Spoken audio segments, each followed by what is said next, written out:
bienvenue dans ce 7e numéro des Rendez-vous de l'info, votre rendez-vous hebdomadaire pour parler de l'actualité en compagnie d'un invité. Ce soir, nous serons avec Bob Kira qui, pendant toute l'émission du début jusqu'à la fin, nous donnera son avis, ses opinions, ses impressions sur ce qui se passe à Mayotte. On le retrouve tout de suite.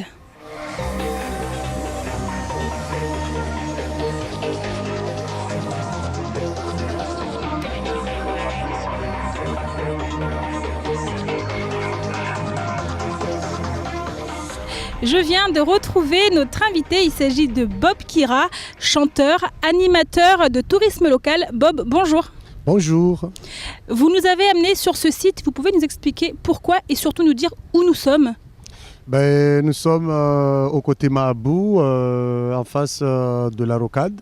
Et puis on a le côté marin, la faune, et puis le paysage, l'environnement, la flore.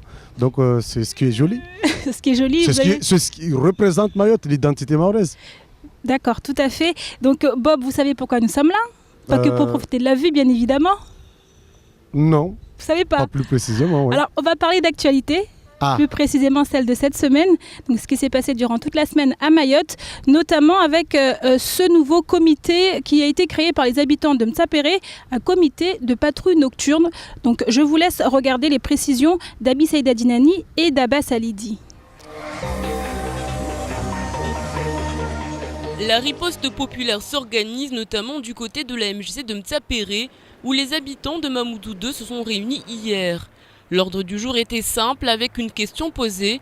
Que faire pour endiguer cette flambée de violence et de délinquance qui ont ruiné la tranquillité du chef-lieu? Les nombreuses personnes ont pris une par une la parole, livrant leurs constats, soumettant leurs solutions. Le ton aura été grave pour l'Assemblée réunissant des politiques, des policiers, des notables, des intellectuels, des commerçants, mais également beaucoup de citoyens en colère. Nsona mkili tongo yetu regelea habari mpaka stame serikali ambayo ilifanyie bei lazima wasi watu wabole rangu wanatsa na watu wabole wanairi mpya rekebisha bwana watu maana wao bwana watu ridishi baliza mwana afanya mbovu mbarti mbulie watu wajua amba unodi afanya mbovu. Du côté de Mamoudou 2, ce canton si touché par les violences et les cambriolages, la limite du supportable a donc été atteinte depuis bien longtemps. Le concept d'une répression autonome qui grondait depuis longtemps est devenu réalité. La loi elle est plutôt en faveur des délinquants et des voyous et non pas des citoyens qui n'en peuvent plus de voir tous les jours leurs biens cassés, leur intégrité physique mise en danger. Et on n'en peut plus. Voilà. Donc ce qui a été convenu là, c'est la constitution de comités de sécurité qui va se mettre en place dans une semaine et qui va sillonner l'ensemble des quartiers du canton pour inviter, pour intimider, pour faire comprendre à ces noyaux durs, à ces groupes durs là, d'arrêter tout simplement cette délinquance, cette violence gratuite dans le village. La mobilisation des habitants est aujourd'hui telle qu'il n'a pas été compliqué de constituer 6 groupes de 20 personnes, avec à la tête de chacun d'entre eux un référent. Le mot d'ordre aujourd'hui est clair, tolérance zéro. Bob, des habitants qui s'organisent pour pouvoir justement gérer ce problème d'insécurité, qu'est-ce que vous en pensez? Moi je pense que c'est le mieux de faire. C'est le mieux à faire parce que la population eux-mêmes, ce sont des parents, ce sont des responsables de ces enfants-là. Ils les connaissent et s'il y a une réaction pareille de violence de par ces enfants, je pense qu'ils sont bien placés pour comprendre le pourquoi et du comment. Moi, ce que je dirais, c'est que la police, l'État doit travailler en étroite collaboration avec la population locale afin de trouver les meilleures solutions pour ces problématiques. Il y a quelques semaines, on en parlait dans nos éditions, ils étaient excédés et du coup, ce comité est né. Ça montre bien un ras-le-bol de leur part. Et vous, dans votre commune, est-ce que ce genre de problème se pose d'insécurité et autres violences? Oui, mais ces problèmes-là, c'est général, hein, c'est à Mayotte, partout. Moi, je suis originaire d'Aqua. Nous, à Aqua, ça s'est passé comment? Un groupe de jeunes qui volaient des téléphones, qui cassaient les maisons, qui cassaient les voitures, agressaient les personnes âgées et tout ça. Et il y a eu un comité qui a été fondé et qui ont réagi. Bon, moi, je n'étais pas sur place, mais il paraît qu'il y a eu un échange violent. Mais à la fin, c'est que ce comité-là n'y existe plus parce qu'ils étaient menacés par les forces de l'ordre. Qui a raison, le tort ou la raison, je ne sais pas, mais je pense que encore la gendarmerie en question devrait travailler aussi avec le comité et devrait en être fier d'avoir des gens qui ont pris leurs responsabilités pour guérir ces maladies de ce genre. D'accord, donc vous venez de le dire, en fait, les forces de l'ordre à quoi se sont mêlées en fait à ce comité et justement ça n'a pas pu aller plus loin. Donc on a eu également dans notre studio monsieur Shahromani Chamassi qui est venu en tant que président de l'association Demain pour les enfants et lui dans le cadre de justement une action sociale qu'il a voulu mettre en place pour notamment lutter contre la délinquance chez les jeunes, prévoit d'organiser une journée de nettoyage dans le quartier du côté de la Convalescence. On écoute ces précisions, il était au micro de Patrick Millan. C'est ce qu'on dit souvent, en face donc de la délinquance, il faut un esprit de solidarité et d'entraide. Et je crois qu'à tout moment, on doit à un moment donné se donner un peu de temps pour être parmi nous. Le nettoyage, il fallait donc un esprit d'entraide et de solidarité. La lutte contre la délinquance, c'est pareil. Parce que franchement, je crois que quand on est ensemble, on peut faire beaucoup de choses. Je ne peux pas m'empêcher de vous poser une micro-question, juste rapidement. Ce qui s'est passé ce week-end du côté de Msapéré avec cette volonté de mettre en place des milices à partir de samedi prochain, une réaction du policier? Je ne peux pas m'exprimer en tant que policier, je suis là uniquement en tant que président de l'association. Alors, en tant que président de l'association, alors je pense simplement qu'en ce qui concerne ce genre-là, à mon avis, il doit se rapprocher de la police nationale pour pouvoir discuter avec le directeur de la sécurité nationale pour permettre de leur rappeler les limites de ce genre donc, de milice, hein, parce que milice, c'est quand même un mot fort déjà. D'y penser à en arriver là, c'est un peu dommage. Mais à mon avis, pour éviter les dérapages, il faudra absolument et rapidement que ces gens-là se rapprochent de la police nationale, qu'on puisse en discuter. Et je tiens à souligner ici, notre directeur, sera prêt à les recevoir. On vient de l'entendre, donc monsieur Shahromani Chamassi, qui justement met en garde la population contre ce genre d'opération, à savoir ne pas franchir la limite pour pas qu'il y ait de dérapage. Il parle ici de milice, mais nous avons reçu dans nos plateaux justement des membres de ce comité qui précisent bien que ce n'est pas une milice, mais un comité. Vous, Bob, qu'est-ce que vous pensez de tout cela ? Oui, dans un autre langage, on peut appeler aussi force de sécurité locale. Comme je l'avais précisé que la police, la juridiction compétente doit travailler en étroite collaboration avec la population locale. Justement, l'objectif c'est d'apprendre à ces jeunes ce qu'est le civisme, qu'ils connaissent le droit, leurs droits et leurs devoirs et les limites, parce que là on est dans la démocratie, donc il ne faut pas que leur réaction aille jusqu'à... Et ça passe forcément par la population du quartier ? Oui, justement, la population ici, ce serait en matière de médiateurs, parce qu'ils connaissent bien, ce sont des parents. On joue sur la proximité. Voilà, la proximité, qui connaissent vraiment ces jeunes-là. Et la police... elle fera son travail, bien sûr, en matière de juridiction. Et là, si on est vraiment cohérent dans nos manières de penser et dans les actions aussi, parce qu'il faut savoir que le problème aussi qui se pose, c'est que ces jeunes-là sont exclus de la société qui leur appartient. Donc le civisme, aujourd'hui, l'apprentissage du civisme doit leur réintégrer. On doit les réintégrer dans leur société et les faire évoluer dans cette société-là qui les appartient. Donc pour vous, Bob, vous parlez de civisme, il ne s'agit pas seulement de répression, mais également de prévention, de faire en sorte que ces jeunes comprennent ce dont il est question ici, de respect et de cohabitation avec les autres dans le même quartier, c'est bien ça ? Il faut penser d'abord à la prévention. le pourquoi du comment ces jeunes-là réagissent, on va voir que la cause elle est nette. Ce sont des jeunes de la rue qui traînent, qui ont faim, donc quand on a faim, on peut réagir de notre façon qu'on peut le comprendre. Donc le civisme ici, c'est-à-dire c'est de pouvoir les accueillir d'abord, un endroit pour accueillir, comme a précisé notre président, que voilà, leur chef est prêt à les recevoir. Et bien c'est ça ce qu'il faut faire en avant, les recevoir, les écouter, les entendre aussi, après de leur proposer, voilà, il y a une politique de prévention, et puis peut-être jusqu'à là de formation, et puis jusqu'à ce que leur intégrer dans la société ou dans leur vie active, quoi. Là, ça permettrait de mettre le doigt sur d'autres problèmes qui vont au-delà même de cette violence en elle-même.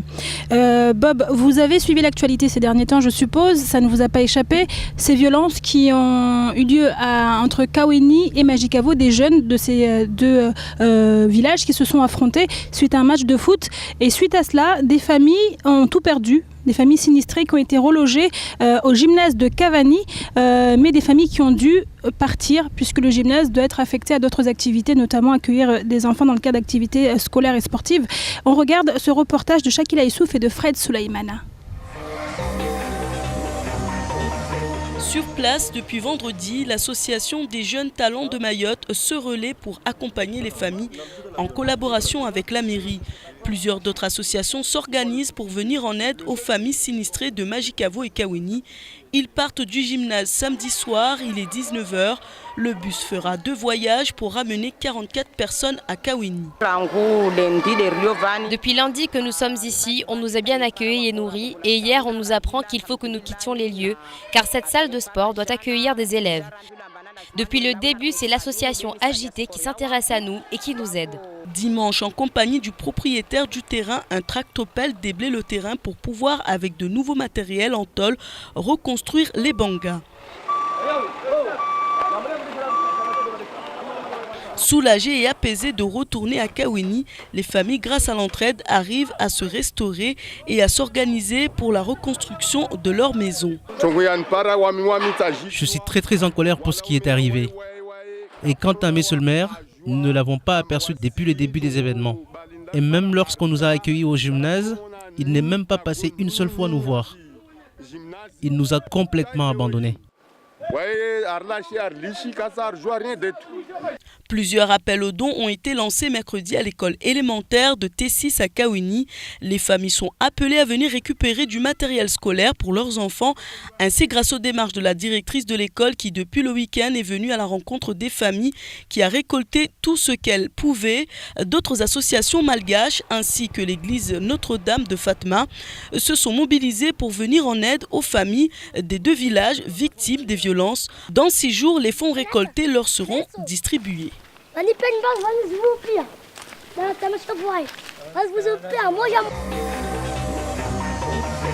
Bob, votre réaction face à un tel élan de solidarité ?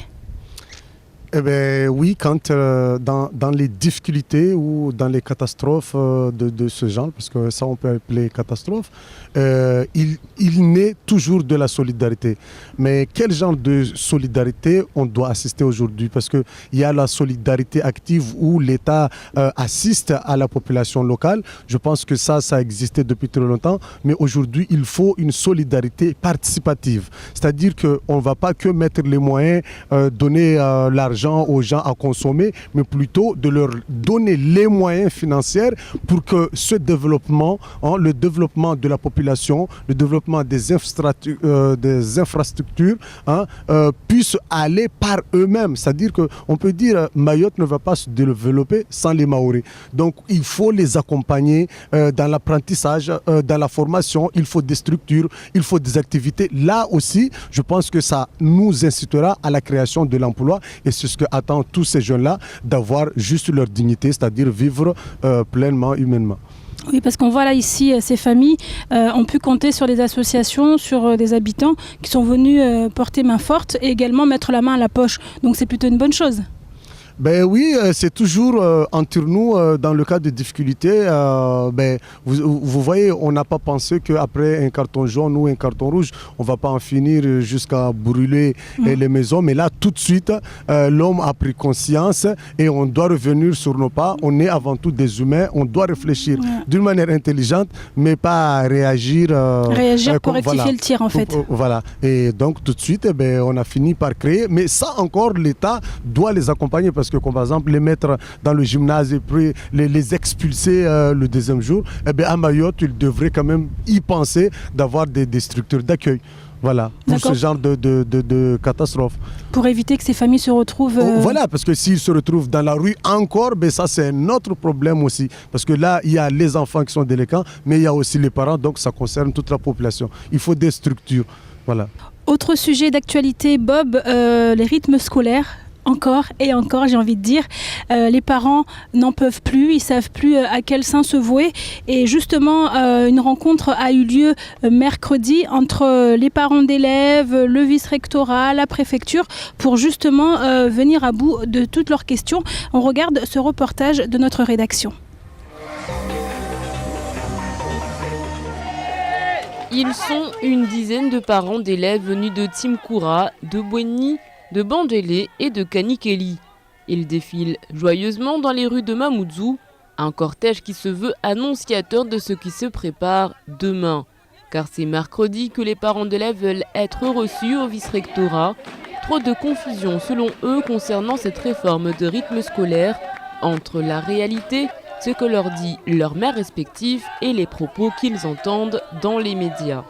Nous, on tient toujours d'amener nos enfants, et je répète, pour la sécurité de nos enfants, c'est le matin à 7h30 et 10h30. L'après-midi, on ne revient pas parce qu'on a fini une semaine, on nous a dit par les conseillers pédagogiques de laisser passer les enfants à une fois pour essayer le rythme scolaire. On a essayé qu'une seule demi-journée. Déjà, tous les enfants tombaient malades, ça chauffe l'école, ça pue, il n'y a pas une école. Donc moi, je suis désolé. Pour le moment, on retient les enfants, l'après-midi, ne retournent pas à l'école. Des parents d'élèves encadrés par les forces de l'ordre. Ils sont passés ce matin par la préfecture. Sur place, on leur indique que cette question relève de la compétence de la mairie et du vice-rectorat. Changement de direction pour être reçu par le directeur de cabinet du vice-rectorat. Donc il n'y a pas de souci, on nous a ouvert la porte de suite pour les discussions, mais pareil, donc, on sera donc reçu demain. Mais monsieur le directeur du cabinet était prêt donc à nous recevoir aussi aujourd'hui, mais on lui a dit, notre mouvement c'est demain, on sera reçu donc demain, il n'y a pas de souci là-dessus. Demain, des actions sont remenées par les parents d'élèves. Aucune information ne circule pour le moment sur la forme que prendra ce mouvement. Bob, cette affaire de rythme scolaire, on a l'impression que c'est pas encore terminé et ça va prendre du temps avant de se mettre en place, avant que les gens se mettent d'accord. Oui, ça va prendre du temps. Vous savez, c'est partout, dans n'importe quel domaine qu'on touchera à Mayotte, il y a toujours eu des incompréhensions, c'est-à-dire le mal de communication. Ici, dans l'éducation, entre le vice-rectorat, la préfecture et les parents pour leurs enfants, je pense qu'il y a beaucoup de choses à mettre. Il n'y a pas que le rythme scolaire. Oui, il y est déjà, le rythme scolaire y est en place, mais il faut tout un tas d'ingrédients pour que ce rythme scolaire aille de mieux en mieux pour tout le monde. Mais ici, en fait, le vice-rectorat fait bien comprendre que les rythmes scolaires vont être mis en œuvre dans la mesure du possible, comme c'est prévu, avec un calendrier qui va être respecté. Du côté des parents, on a quand même l'impression que malgré tout cela, c'est toujours l'incompréhension. Ils ne se voient pas justement soumettre leurs enfants à ces rythmes. Vous êtes parents, vous avez des enfants, Bob? Mes enfants, ils sont aussi scolarisés là-bas à Mtsangamboa, mais le problème, c'est que aujourd'hui, quelque chose qui est décidé à Paris, on ne peut pas tout de suite le prendre et le donner à consommer aux Maoré. Il faut tenir compte des spécificités locales qui va faire que les parents et leurs enfants trouveront chacun de son côté. Mais si on prend quelque chose qui est décidé à Paris, on l'impose comme par exemple aux Maoré et on ne tient pas compte des spécificités locales, et je pense que là, toujours, on aura des problèmes. Et vous, en tant que parents, vos enfants, vous allez justement dans leur école, les rythmes scolaires sont appliqués ou pas ? Concrètement, ça donne quoi? C'est appliqué, mais c'est gênant. Moi, je suis pour les parents parce que, imaginez, je travaille à Mamoudzou, mais à 10h, comme par exemple, il faut que je récupère mon enfant parce qu'il n'y a pas de cantine, faute de cantine, ou c'est que la collation, mais jusqu'à midi, l'enfant n'arrive pas à tenir. Donc, moi, je serais obligé de préparer quelque chose pour mon enfant, qu'il soit bien, qu'il mange bien, pour pouvoir suivre les cours. Et bien ça, encore, je ne peux pas être au travail et m'occuper de la maison. Donc, il y a beaucoup de choses qu'il faut voir avant de l'appliquer aux Mahorais. On reste dans l'éducation, Bob, avec cette fois-ci les élèves du collège K2 à Kaweni qui, eux, ont eu droit à une exposition 13-18, question de justice. Donc, ils ont eu une petite vue sur ce qu'est le monde de la justice. Je vous propose de regarder ce reportage de Camille Leca.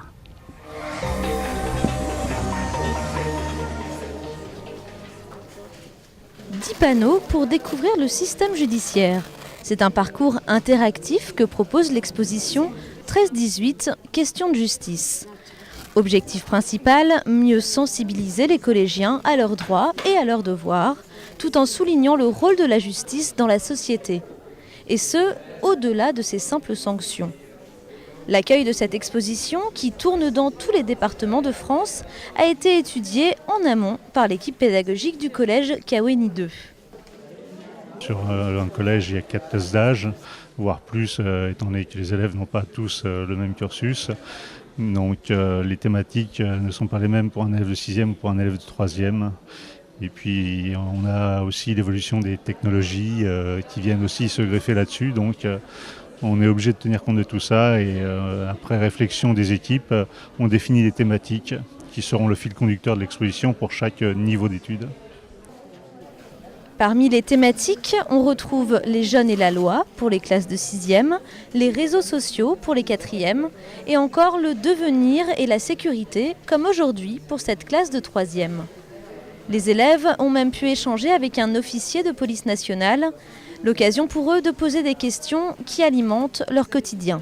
À propos des problématiques qui concernent les jeunes, notamment sur la délinquance, bien évidemment, et ça concerne la police au premier chef, sur les rackets par exemple, c'est quelque chose qui revient assez souvent, donc des actes de violence et de pression que subissent des jeunes au sein d'un établissement scolaire ou aux abords d'un établissement scolaire et dont ils sont parfois, face auxquels ils sont parfois démunis, et donc ce sont des questions qui reviennent assez souvent et auxquelles on essaie d'apporter des réponses pratiques. Le procureur de la République, la vice-recteure et la directrice du tribunal de grande instance ont aussi fait le déplacement ce matin pour faire la promotion de l'exposition. Et pour cause, il est très important pour eux de travailler en collaboration pour améliorer l'éveil des jeunes en matière de justice, mais aussi de citoyenneté au sens large. La vice-recteure Nathalie Costantini a d'ailleurs annoncé que des référents du système judiciaire et de la gendarmerie ou de la police allaient être désignés pour chaque établissement afin de développer davantage les actions de sensibilisation. Une belle initiative, Bob, non ? Oui, une belle initiative parce que moi encore, je précise, j'ai été instituteur, j'ai vu les difficultés que rencontraient les enfants. C'est-à-dire que l'éducation nationale aujourd'hui doit prendre en compte les spécificités des jeunes dans leur apprentissage. Il est beau de charger des informations, des matières dans la tête de ces jeunes-là, mais ce genre de pratique, comme par exemple ouvrir des ateliers pour apprendre, parce que tous les enfants ne viennent pas, il l'a précisé, tous les enfants ne viennent pas de même cursus scolaire. Il y en a qui vont aller plus vite, il y en a qui ont la chance d'avoir les parents qui sont derrière, mais il y en a qui ne savent même pas. Donc des petits ateliers de ce genre ou des pratiques, des contacts directs avec les professionnels, ça peut aider l'enfant à comprendre autre chose que ce qu'on va lui apprendre dans le cahier ou sur les ardoises. Donc je pense que ça c'est une bonne initiative, une bonne idée et il faut continuer dans ce cadre-là. Et ici justement vous parliez de faire découvrir les choses en pratique, il s'agit du monde juridique, donc là c'est le fonctionnement de la justice avec des ateliers, avec des thématiques qui tournent autour de la sécurité, qui tournent autour des droits et des devoirs. C'est important à leur âge de se rendre compte de ce genre de choses. Oui, justement, je reviens encore à dire que ce n'est pas obligatoirement les sanctions. C'est-à-dire la sévérité de l'État ne va pas changer la mentalité de ces jeunes dans leur façon de voir les choses. Mais je pense que là encore, on ne doit pas faire l'erreur à dire qu'il ne faut pas donner un fessé aux enfants alors que quand on est énervé, des fois, la main va partir. Mais là, tout de suite, il faut penser à la prévention, la politique de prévention, c'est-à-dire éduquer, élever, donner les moyens qui vont permettre aux jeunes à s'épanouir, à se développer de plus en plus vite au lieu de sanctionner justement sur des choses qu'ils n'ont même pas conscience de quoi il s'agit. Donc je pense que là, le civisme, le cas pratique, faire venir les professionnels directement en contact des jeunes, ça montre bien que nous sommes des responsables et tout de suite, c'est-à-dire donnons-leur les moyens de leur donner envie d'apprendre et de savoir. Voilà. C'est ainsi, Bob, que s'achève la première partie de cette émission, les rendez-vous de l'info. On se retrouve juste après la pub.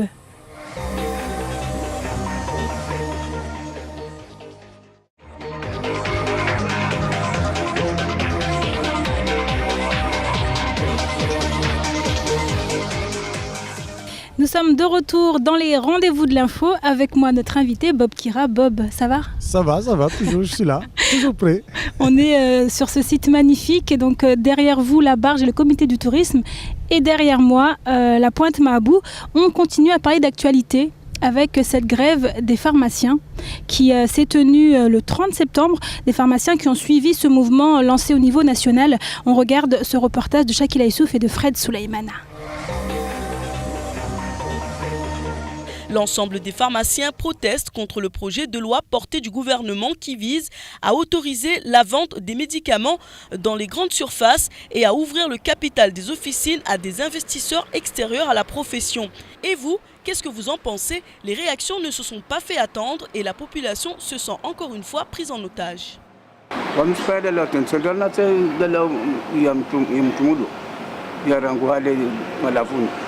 Yani no, c'est pas normal ça. Mana malalao ne kaya suza na mnai madukani madukamabuli ya suza lalao. Yo fete. Manantini wanadamu kwa sotambi ha. Les pharmaciens estiment que permettre la délivrance de médicaments en dehors des pharmacies constitue un danger pour les patients et la santé publique. Les médicaments ne sont pas des biens de consommation courante. Leur surconsommation et leur mésusage peuvent entraîner de graves effets indésirables, voire des décès. Les pharmaciens de Mayotte ne voulant pas répondre à nos appels, il est recommandé aux personnes qui ont des besoins permanents en pharmacie de s'approvisionner. Bienvenue Mayotte, hein. C'est pas quelque chose de très normal. Hein. Franchement, personnellement, moi je trouve pas que c'est normal. Parce que si les gens ils sont dans le besoin et qu'ils ont besoin de médicaments, si c'est pour venir faire l'accueil ici pendant des heures et des heures, c'est pas comme ça que ça marche. Pour la population, la vente des médicaments dans les supermarchés est un avantage pour eux, car des fois, ils n'ont pas tous les médicaments prescrits. Ainsi, les pharmaciens tiennent à rappeler que le pharmacien est le spécialiste des médicaments et le circuit est sécurisé. À la moindre alerte, un médicament est retiré de toutes les pharmacies en moins de 4 heures. La vulgarisation de la vente des médicaments pourrait entraîner plusieurs conséquences dramatiques. Affaire à suivre. Une réforme qui vise à autoriser la vente de médicaments en grande surface notamment. Qu'est-ce que vous en pensez, Bob ? C'est un produit qui est lancé dans le marché. Et il y en a des professionnels du métier donc qui sont là à défendre et à préserver leur travail. Parce que là, c'est surtout concernant c'est le travail, c'est leur professionnalisme. Mais je pense que les supermarchés doivent rester dans le supermarché et les professionnalismes de santé doivent rester dans le domaine. Mais on ne peut pas à chaque produit lancer que... là, on parle tout de suite du profit, ouais. Mais pas la santé de l'homme. Donc, ça ne va pas. Oui, on peut, mais dans quelles conditions, ça, il faut voir. Parce qu'on le voit dans le reportage, certaines personnes sont pour cette ouverture justement de la vente de médicaments en supermarché, en grande surface. Est-ce que vous pensez qu'elles sont conscientes des risques qu'elles courent ? Vous savez, l'homme a toujours réagi sur ses intérêts, mais pas la raison. Aujourd'hui, on cherche beaucoup plus de facilité, d'accès à ce dont on a besoin, mais on n'a jamais pensé d'une manière durable à la conséquence que la situation peut être présente dans le futur. Donc, comme je dis ici, On arrive dans une pharmacie, le spécialiste tout de suite il nous conseillera de comment le médicament devrait être pris. Mais dans les grandes surfaces, moi j'encaisserai beaucoup plus l'argent de manière facile, comme des cigarettes ou autre chose, mais sans aucune sans le conseil. Voilà, sans aucun conseil parce que je ne suis pas spécialiste. Et là, la conséquence, c'est toute la population qui peut en prendre. Surtout qu'on sait qu'il y a des médicaments qui ne sont délivrés que sous ordonnance. Donc là, on se pose la question de savoir comment ça va se passer également. Est-ce qu'ils vont rester en vente que dans les pharmacies? Ils vont être également ouverts à la vente en supermarché? On ne sait pas trop. Tout le monde, nous savons tous qu'il y a ce qu'on appelle le secours de première nécessité. La trousse de première nécessité. Donc, il y a certains médicaments qui sont simples, comme par exemple les petits défalgants, des choses pour les maux de tête, de fièvre. Ça, on peut encore le vendre. Mais vraiment des médicaments qui demandent des spécialistes, il faut qu'il y ait des conditions beaucoup plus claires, beaucoup plus précis, que voilà, tel produit soit interdit en vente dans les supermarchés. Donc on attend plus de précisions quant à savoir comment ça va se passer très exactement, qui aura le droit de vendre quoi, comment et à qui, bien évidemment. On continue Bob avec l'actualité toujours. Donc c'était le week-end dernier avec ce grand nettoyage de la commune de Mamoudzou à travers l'opération Urahafu Naunono, ça vous parle ? Oui, Urahafu Naunono, c'est la propriété, c'est la santé de tout le monde. C'est le message qu'a voulu passer la mairie de Mamoudzou. On regarde ces images de Shakila Issouf et de Fred Soulaïmana. Plus d'une centaine de tonnes de déchets ont été récoltés, d'autres sont encore sur les abords des routes pour être ramassés. Tout doit être trié et recyclé et ceux qui ne peuvent être recyclés, déposés à la déchetterie. La lutte contre les déchets à Mayotte avance à grands pas avec ce genre d'opération et la population est plus qu'heureuse de participer au ramassage. Comment ça s'appelle? Il y a Noussi Béméreil, après nettoyage. Du rond-point jusqu'au rond-point de Cavanistan. La deuxième édition de Urahafu Naunono semble être entrée dans les mœurs. Les Mamoudiens ont adopté l'action et feront plus attention à leur environnement. La preuve, l'association Nocibé, qui nous vient de Magicavo, souhaite que cet élan de solidarité et de cohésion qui existe lors des ramassages perdure. C'est ici que mon association qui décide de faire le nettoyage. Donc la prochaine fois, à Magicavo. Au Congo. Madame Joé. Beaucoup de liens et de rencontres ont été rendus possibles grâce à la deuxième édition de Urahafu Naunono. La mairie continue ses actions avec les polices de proximité et les 44 agents embauchés pour nettoyer le chef-lieu. La volonté de changer et de redonner une autre image à la commune est bien amorcée.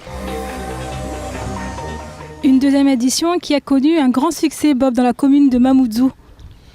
Oui, une deuxième édition qui a connu le succès. Encore, je précise que le développement de ce pays doit être réalisé par la population locale, les Maoris eux-mêmes.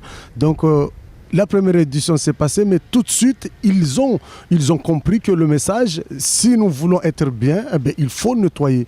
Il faut nettoyer, c'est un lieu de vie, c'est un lieu où on partage, c'est un lieu d'échange. Donc on doit être bien, donc c'est le bien-être de tous. Et encore que, je rajoute, les collectivités locaux doivent inciter, les associations doivent les aider d'une manière financière, pour pour les encourager à entamer des actions de ce genre dans la durée. Parce qu'on voit que les associations, justement, vous en parlez, sont conscientes de ça et justement elles veulent prendre part à ce nettoyage. Et on a même vu dans le reportage une dame qui disait qu'elle espère que la prochaine se fera du côté de chez elle. Donc on sent que du côté de la population, le fait qu'à Mamoudzou soit pas forcément propre, ça les dérange également. Donc vous, comment ça se passe concrètement chez vous? À quoi on a toujours été mobilisés, on a toujours été solide sur la question de l'environnement. Là-bas, les journées de l'environnement, il y a beaucoup d'activités qui sont organisées. Il y en a combien à peu près par an? Par an, 3-4. 3-4, d'accord. Oui, 3-4, parce que l'association travaille beaucoup en collaboration avec les associations culturelles aussi. Il y a aussi le CLEJ, même les associations sportives. Il y a la commune aussi qui investit beaucoup. Malheureusement, faute de moyens, mais l'enjeu sur l'environnement à quoi c'est beaucoup compris. Par les petits aussi, mais les grands aussi. Ils ont également parlé d'une police environnementale. Qu'est-ce que ça vous inspire, vous, cette police environnementale? Ben oui, je pense que partout il faut de la police. Partout il faut de la police. Encore une fois, il faut des responsables. Il faut des gens qui encadrent ces activités-là. On ne peut pas laisser des gens à l'abandon comme ça, faites ceci, et puis les laisser. Non, il faut qu'il y ait quelqu'un de responsable qui veille au bon fonctionnement de ces activités-là. De dire, voilà, ça c'est faisable, ça c'est non. Comme ça, on est dans l'éducation, dans l'apprentissage encore pour le développement durable. Mais on ne peut pas laisser des acteurs ou des enfants dans des milieux qu'ils ne connaissent pas. Il faut aussi des expositions sur la sensibilisation. En tout cas, il faut tout mettre en œuvre, les moyens de communication qui pouvaient être faciles et beaucoup plus simples pour les gens à l'enjeu des activités que nous menons dans les communes. D'accord, donc ce genre d'opération, vous aimeriez peut-être la voir se multiplier dans l'ensemble des communes de Mayotte? Eh bien oui, si c'est fait à Mamoudzou, pourquoi pas à Chungi ou à Mzamboro. Notre objectif, c'est que Mayotte avance. Oui. Et c'est par nos relations, nos étroites collaborations que les choses vont aller du petit au plus grand. Et les instances aussi, les institutions, et tout le monde doit être investi. Chacun doit occuper sa place. Voilà. D'accord. Vous qui parlez de travail en collaboration, le message est passé du côté de la commune de Dzaoudi-l'Abattoir et de Pamandi avec cette intercommunalité qui est en train de se mettre en place. Je vous laisse regarder les précisions de Camar, en tout cas ce que lui en a compris. Mais c'est vrai, quand vous allez en petite terre, est-ce que quand tu es à l'abattoir, tu n'as pas le sentiment d'être à Pamandi? Donc en fait les mecs c'est juste les panneaux qui différencient en fait, parce que c'est les mêmes personnes que tu vois en fait, c'est tellement petit chez eux. Quand tu es à Pamandi t'as l'impression tu viens de voir un mec que tu viens de croiser à l'abattoir quoi. Oh mais je t'ai vu tout à l'heure là-bas là. Oui mais je suis à Pamandi là. Ah ouais là c'est à Pamandi. Moi je pensais que c'était la même chose tout ça. Donc tu sais pas si tu es à Pamandi ou à l'abattoir, c'est la même chose pour toi. Maintenant avec l'intercommunalité ce sera encore plus simple. D'accord. Vous l'avez compris, il s'agit de l'intervention de Camar dans le cadre du faux journal. Pour ce qui est de l'intercommunalité entre la commune de Dzaoudi-l'Abattoir et de Pamandi, l'idée a été soumise par les conseils municipaux respectifs. Et en fait, ce qui se passe, c'est que la première intercommunalité qui va naître à Mayotte, c'est celle-ci. Donc on regarde ces précisions de Shakila Issouf et de Fred Soulaïmana. Ce rapprochement historique faisant tomber les frontières à une durée illimitée. Il s'agit au préalable de l'élaboration d'un schéma directeur, mais la nouvelle communauté nommée par le développement économique et notamment à travers le développement touristique, le soutien aux activités et projets associatifs contribuant à l'animation et la promotion touristique du territoire communautaire seront encore assurés, tout comme la création et la gestion d'offices de tourisme. On a fait que, je dirais, monter dans le train de l'intercommunalité que je suis persuadé va permettre à nos communes d'apporter des solutions à nos difficultés financières. Donc là-dessus, je pense qu'on accompagne l'histoire qui est, je dirais, irréversible. De manière plus large, des études sur l'aménagement, l'entretien et la gestion des zones d'activité industrielles, tertiaires, artisanales, touristiques, portuaires ou aéroportuaires d'intérêt communautaire seront lancées, le tout sans oublier l'accompagnement des demandeurs d'emploi. La communauté de communes de Petite Terre ira encore plus loin avec la construction, l'entretien et le fonctionnement d'équipements sportifs et culturels. Je vois que c'est lui qui a incité les autres à délibérer pour la dissolution du SMIAM. C'est-à-dire Saïd Marwali. A compris tout de suite après qu'il fallait créer une communauté de communes de droit commun. Et ils l'ont fait à l'abattoir. Ça veut dire qu'en petite terre, ils n'ont plus besoin d'un syndicat pour construire les écoles, pour construire, et je crois que c'est une trahison à l'égard des autres partenaires, mais tant pis pour les canards boiteux. Le conseil communautaire sera composé de 30 conseillers communautaires. L'attribution des sièges se fera à la représentation proportionnelle à la plus forte moyenne aux communes membres de l'établissement public de coopération intercommunale afin de garantir une représentation essentiellement démographique. Le conseil communautaire se réunira au moins 4 fois par an en session ordinaire.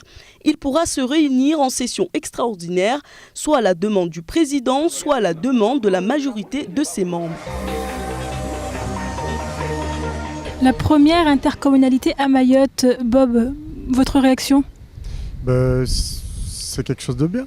C'est quelque chose de bien parce que quand on parle d'intercommunalité, c'est l'aménagement de territoire, c'est la conscience collective, c'est le développement durable. Donc c'est que de nouvelles choses, c'est que des bonnes choses. Mais là encore, il faut être prêt à grimper sur cet arbre-là.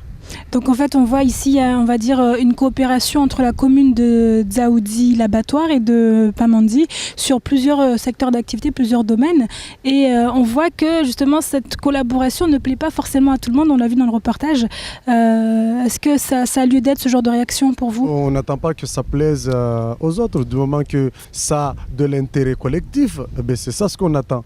Que les jeunes, que les gens puissent trouver de l'emploi, qu'ils vivent de leur savoir-faire.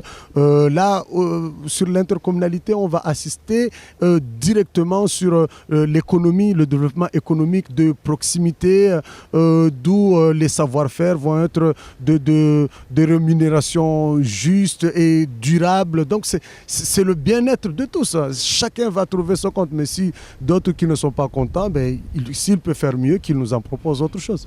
Oui, parce qu'on voit aussi dans les reportages, c'est évoqué, c'est une façon aussi de venir à bout des difficultés financières que connaissent les communes. C'est important quand même. On va développer une économie. Non, on ne va pas attendre d'être assisté par l'État, mais c'est-à-dire que l'État ici va donner les moyens pour que ces gens-là puissent gagner leur vie par leur propre savoir-faire. Et c'est ça ce qu'attendent les Mahorais depuis des décennies, parce que les savoir-faire, les richesses, les valeurs, nous en avons à Mayotte.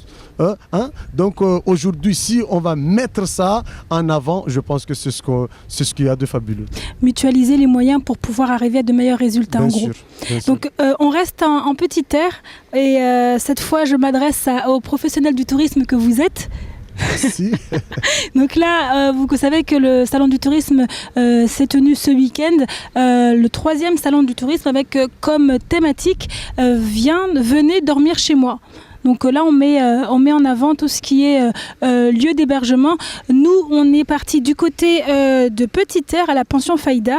On regarde ce reportage de Shakila Youssouf et de Fred Soleimana. Un lieu chaleureux, accueillant et convivial, voilà l'image que veut renvoyer Idriss à ses clients. Le 3e salon du tourisme approche et tous les ans, la pension Faïda fait des efforts pour l'amélioration de la qualité d'accueil de ses hôtes.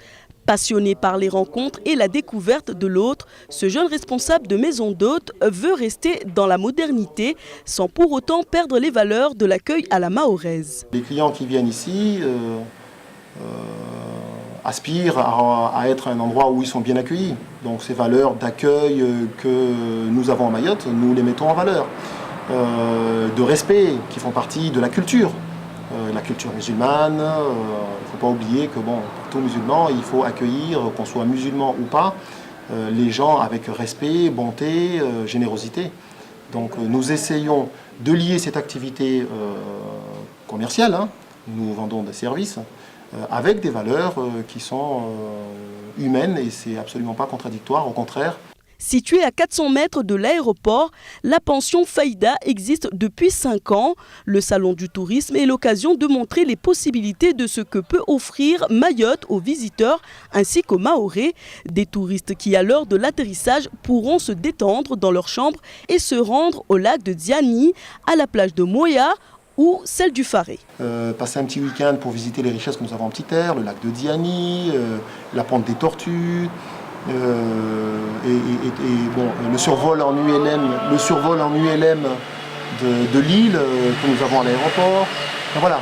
Donc c'est quand même assez important de faire connaître, pas qu'aux gens de l'extérieur, mais aussi aux gens de Mayotte. Une pension qui est au cœur d'une maison familiale qui souhaite offrir aux clients un environnement familier. La pension Faïda, qui participe pour la 3e fois au Salon du Tourisme, pense respecter l'esprit de ce thème « Venez dormir chez moi » et veut permettre à Mayotte de s'ouvrir aux autres. Promouvoir l'accueil à la mahoraise. L'accueil, que ce soit à la mahoraise ou à la française, ça a toujours été l'accueil.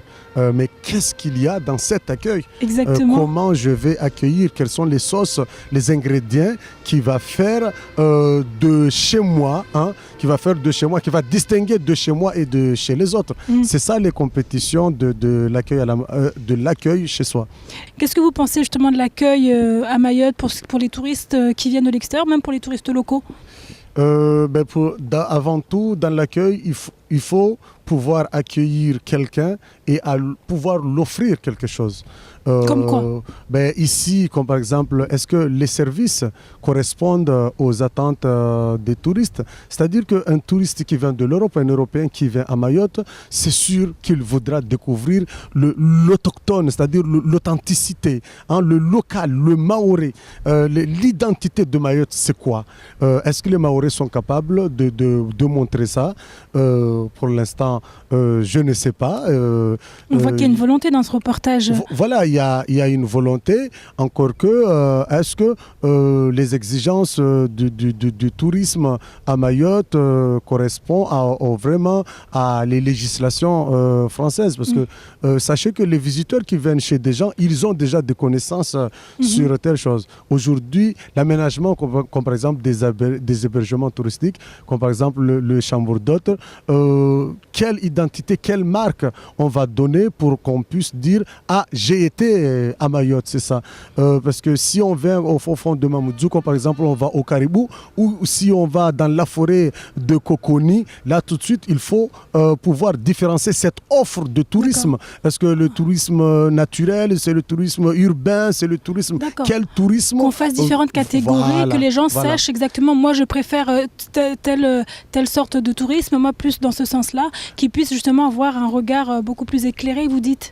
Justement, on doit organiser cette offre touristique d'une manière à ce que les visiteurs, depuis chez eux, ils connaissent déjà, moi je vais à tel endroit parce qu'il y a ça. D'accord. Voilà. Parce que c'est une fois arrivés ici, pour vous, ils sont perdus, ils savent pas trop. Voilà, ils sont perdus. Moi, j'ai rencontré des métropolitains qui étaient à Mayotte, à La Réunion, et il y en a d'autres qui se disent « Oh, mais moi, ce qui m'a touché, c'est que j'ai eu aucun cadeau, aucun souvenir à rapporter en métropole. » Ah, de Mayotte. De Mayotte. Pourtant, il y en a des choses à rapporter de Mayotte. Justement, il y en a des choses, mais l'offre n'est pas organisée. Ce n'est pas les artisans qui manquent à Mayotte. Moi, je les ai rencontrés au salon de tourisme. J'ai vu les objets qu'ils avaient exposés. Eh bien, il y a des belles choses. Mais aujourd'hui, encore il faut les accompagner. Il faut les proposer. Voilà, aussi. il faut les proposer. Il faut une maison, une structure pour que ces souvenirs-là puissent être en face des visiteurs qui arrivent et quand ils repartent, au moins qu'il y ait quelque chose pour identifier. Voilà, ça c'est Mayotte. Et notamment en quantité, en qualité, que ce soit dans l'hébergement, restauration ou autres services en nature ou dans la mer, et bien partout, il faut que Mayotte soit visible. Il faut de la transparence. Qu'on puisse remporter un petit bout de Mayotte quand on part. Bien sûr.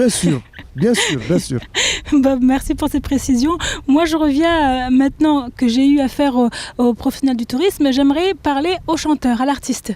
Ah. Donc, derrière le micro, maintenant, vous êtes Bob Kira sur scène. Qu'est-ce que ça donne? C'est quoi votre actualité en ce moment, Bob? Mon actualité en ce moment, je viens de casser les œufs pour faire de l'omelette.